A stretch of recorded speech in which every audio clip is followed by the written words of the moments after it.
Hey guys, what's going on? Welcome back to Crypto Hal. Apa kabar semuanya? Semoga kalian baik-baik aja. Kembali lagi dengan gua Fai Muhammad. So ya, hari ini itu hari Jumat tanggal 10 Mei 2024 jam 10 lewat 2 pagi.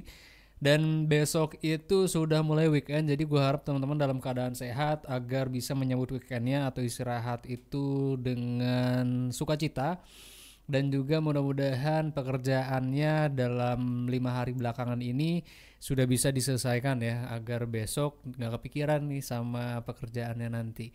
Oke, hari ini kita akan melihat potensi pergerakan harga Bitcoin berdasarkan data on-chain dan juga technical analysis.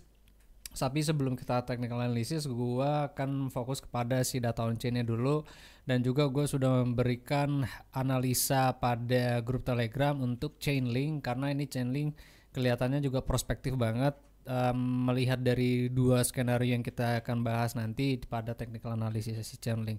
So ya, untuk lebih lanjutnya kita akan fokus terlebih dahulu pada ini dulu, data on chain-nya. So ya, basically sebenarnya masih sama sebenarnya ya guys ya. Untuk saat ini gue masih fokus kepada exchange reserve matrix yang gue harap sih ada kenaikan. Gue harap sih memang signifikan untuk beberapa waktu ke depan. Gue harap sampai dengan bulan September lah ya, September, Oktober, November, sampai akhir tahun. Tapi fokus gue adalah bulan September. Kenapa gue selalu mention ini, bahwa memang ada pemilihan umum presiden di Amerika yang kemungkinan besarnya memang Donald Trump ini akan menang lagi. Jadi gue harap memang Donald Trump juga menang. Dan kemarin di konferensi persnya Donald Trump pun dia menyebutkan bahwa Biden pun sebenarnya nggak paham tentang kripto. Jadi kalau misalkan lu yang memang beli kripto dan ingin kripto ini menjadi biasa atau hal yang lumrah di Amerika, ya lu harus dukung gua gitu, dia sebut ya. So ya, gua harap sih hope for the best aja buat Amerika. Jadi mudah-mudahan September itu akan membawa impact positif juga terhadap market kripto. Itu yang pertama. Yang kedua, teman-teman bisa fokus ya kepada ini exchange resource. Sekarang kan memang ada kenaikan yang juga yang nggak terlalu signifikan, tapi ada kenaikan yang juga lumayan. Gua harap memang ada kenaikan atau perubahan tren dari exchange reserve ini yang menandakan bahwa memang bursa sudah mulai ini ya, memasok banyak Bitcoin di dalam exchanger atau dalam bursa kripto ini. Nah, menandakan bahwa pasti akan ada banyak wallet yang aktif mengirimkan atau mentransferkan Bitcoin ke dalam bursa. Itu yang kedua. Nah, teman-teman bisa fokus di sini, dan juga teman-teman bisa fokus ke exchange inflow, atau teman-teman bisa menggunakan pro chartnya dari si CryptoQuant ya. Kalau teman-teman yang membership di CryptoQuant, ini teman-teman bisa gunakan, bahwa teman-teman bisa melihat sekarang itu kan perbandingannya nggak cukup, ya perbandingan selisihnya juga cukup sedikit ya, antara exchange inflow dan juga outflow. Itu berarti ada perbandingan selisih sekitar nggak terlalu banyak sih, 100 BTC-an, bahwa sekarang masih banyak ya, sekarang banyak Bitcoin yang masuk dalam exchanger atau bursa kripto untuk diperdagangkan. Ini selisihnya nggak terlalu banyak sih sebenarnya teman. Gue harap ini bisa lebih besar dibandingkan nanti ke depannya. Nah, ini sih chart kita yang lama ya, memang 1414 sebagai level resistance. So, jadi untuk indikator berikutnya, teman-teman bisa juga fokus kepada SOP Ramai MVRV ini.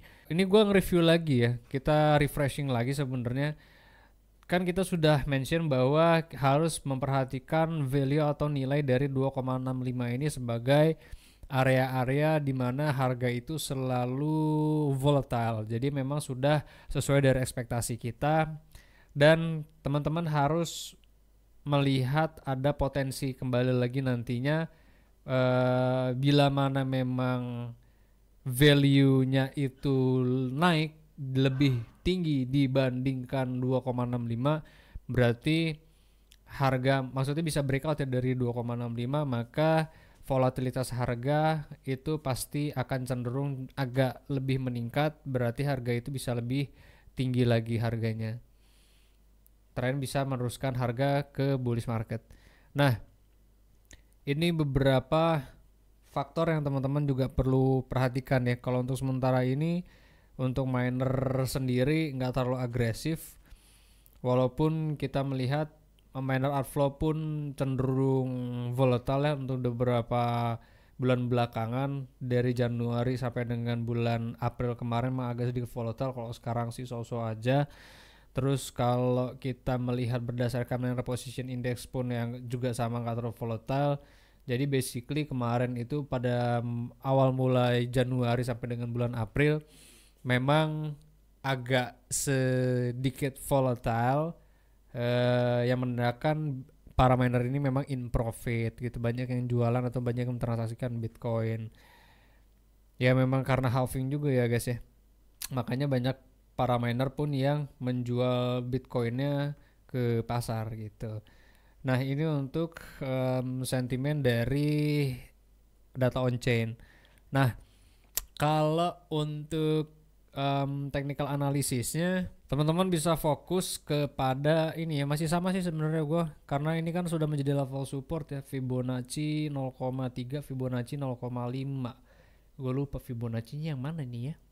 Ini kalau nggak salah, oh ini dia. 0,3 0,5 sebagai level support.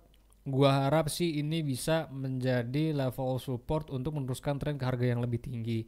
Karena once ini, ntar teman-teman lihatnya di sini aja. Once ini resistance-nya breakout, maka ini adalah impulse 3. Jadi kita bisa tarik Fibo. Ini teman-teman bisa hapus juga. Ini bisa kita hapus. Karena ini kemarin kan ngitung untuk gelombang 5. Gelombang 5 dari sub-minute degree nih kalau nggak salah ya. Sub-minute degree. Nah ini udah kena, berarti kan sekarang adalah koreksi A, B, dan C. Ini kenapa gue hapus ya? Padahal tinggal gue tarik lagi aja. Oh enggak deh, bener harus dihapus. Apa-apa lah, tarik lagi aja gini. Nah terus sampai dengan sini kan. Jadi fokus kita untuk gelombang 3 itu adalah Fibonacci 1618. Ini yang pertama kan. Ini yang pertama. Kalau ini berarti kan sama tinggi sama panjang sebenarnya. Jadi gua harap atau gua duga ini adalah A, B, dan C gini. Seperti ini kan, ini sama tinggi sama panjang. Tapi ini teman-teman bisa jadikan acuan pertama. Acuan kedua adalah Fibonacci extension yang kita tarik dari bawah sini, sini sampai dengan sini, cari Fibonacci 1618. Ini adalah mana 1618 ya? Nah, 18 gini. Ini sebagai level resistance. Maka gelombang 3 dari gelombang ini adalah ini dia. Gelombang 3. Oke. Breakout testing, ya kan? Ini kan dia breakout dari angka likuiditas yang ada di sini. Breakout testing, ntar kita cari gelombang 4-nya mana kalau berdasarkan ilustrasi ya. Kalau ilustrasinya adalah tepat ke harga sekian 77.000, maka teman-teman bisa cari, nah ini dia, antara range-nya 146, 236, 382 sebagai level support. Gue expect-nya sih adalah ini dia, harga ini 74. Karena ini kan sempat menjadi level resistance kemarin, sekarang potensinya adalah menjadi level support. Nah nanti di sini, jadi seperti ini dia, baru ntar dia naik lagi. Tinggal ntar kita carinya adalah level resistance untuk gelombang 5 nya. Gelombang 5 itu kan Fibonacci 1236 dan Fibonacci 1618. Ya pas lah kalau begini caranya. 79, 78 range-nya kan adalah ini. Jadi ekspektasi kita adalah kenaikan sampai dengan 77 dulu nih, dikit lagi. Ntar lagi mudah-mudahan sih dapat ya. Gue harap harga bisa ke sini gitu. Jadi untuk menyelesaikan gelombang 3 dari menit degree-nya. Ini dia ya guys ya. Kalau teman-teman mungkin yang udah dapat di sini, tinggal maintain aja stop loss-nya. Kalau memang belum, ya teman-teman tunggu aja after breakout dari sini dia. Once udah dapat di sini, breakout di sini, teman-teman pasang long aja. Nah berikutnya teman-teman bisa juga fokus pada, ini gua hapus dulu ya. Fokus pada skenario lain. Bentar, ini dia Fibonacci. Oh ya nih, ini dia. Jadi W, X, Y ini adalah A, B, dan C. Ntar di sini. Jadi masih ada 3-way movement lagi. 1, 2, 3, 4, dan 5. A, B, dan C. Jadi Y, A, sorry, A, B, dan C lagi di sini nanti. Jadi ini adalah gimana sih kemarin hitungannya, gue lupa jadinya. A, B, dan C jadi A gini kan, menjadi B, sorry. Nah gini, A, B, dan C, baru ntar baru harga naik. Cuman kalau seperti ini potensi untuk harga itu dia langsung naik cepet, gua rasa enggak, karena potensinya adalah ini area konsolidasi. Jadinya ini kandang babinya dia nih. Nah ini kandang babinya si Bitcoin. Jadi konsolidasinya pada range ini nanti. Ini untuk Bitcoin ya guys. Jadi teman-teman gue harap bisa melihat dua skenario ini sebagai acuannya teman-teman. Nah berikutnya gue udah mention juga di grup Telegram bahwa ini skenario pertama ya guys untuk Chainlink. Chainlink itu potensi masih ke harga sekian untuk turun dan terkonsolidasi potensinya. Ini untuk skenario daily time frame-nya. Nah, teman-teman bisa fokus berarti di sini sebagai level support dulu, tapi anggaplah zigzag itu tidak terjadi, justru ternyata yang terjadi adalah flat. Oke, ini kita hapus dulu, nah, yang terjadi adalah flat. Maka ini adalah A, B, dan C atau W, X, dan Y. Sorry, ini bukan A, B, dan C, W, X, dan Y. Maka ya tepat aja praktis bahwa ini adalah area konsolidasi. Jadi zigzag ini double combination plus triangle gitu. Nah, kalau teman-teman masih ragu bahwa link itu bisa dibeli pada harga sekarang, teman-teman bisa ambil di sini berarti ya. Bisa ambil di saat dia breakout pada sini. Teman-teman bisa ambil pada time frame 4H ya. Nah, ini kan ada blok di sini pada time frame 4H. Ada blok ini sebagai level resistance-nya. Oke. Maka teman-teman bisa ambil after breakout pada range harganya 16.02 sama 15,5 gini ya. Berarti 16.03 15.05. Di sini dia. Once already breakout, maka teman-teman ambil langsung. Berarti pakainya stop limit. Cuma kalau memang teman-teman yakin bahwa wah di sini bisa nih harga masih bergerak naik pun nggak jadi masalah. Cuma gua masih fokus kepada yang ini ya guys, karena potensinya ini kalau kita lihat seperti ini dia. Karena di sini tampaknya memang ini adalah hidden bullish divergence pada time frame 4H. Ini dia 1, 2, jadi masih ada pembalikan arah.